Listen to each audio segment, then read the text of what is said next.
অন্তর্বর্তীকালীন সরকারের প্রধান উপদেষ্টা ডক্টর মোহাম্মদ ইউনূস ভয়মুক্ত এক নতুন বাংলাদেশের স্বপ্ন দেখার কথা বলেছেন। সেখানে জনগণ সাম্প্রদায়িক সম্প্রীতির সঙ্গে বসবাস করবে। বৃহস্পতিবার ঢাকায় ফরেন সার্ভিস একাডেমিতে ধর্মীয় নেতাদের সাথে এক বৈঠকে সমাপনী বক্তব্যে তিনি এসব কথা বলেন। প্রধান উপদেষ্টা বলেন, আমরা সাম্প্রদায়িক সম্প্রীতির কথা বলছি। আমরা সবাই একমত যে আমাদের মধ্যে সম্প্রীতি আছে। আমি সম্প্রীতির সঙ্গে একটি জিনিস যোগ করতে চাই, সেটা হলো ভয়। সম্প্রীতির পাশাপাশি আমাদের মনে ভয়ও রয়েছে।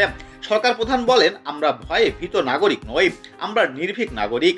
এমন পরিবেশ তৈরি করা হবে যাতে মানুষের মধ্যে কোনো ভয় না থাকে। তিনি এমন এক বাংলাদেশ গড়ার উপর জোর দেন যেখানে একজন নাগরিক অন্য নাগরিককে ভয় পাবে না।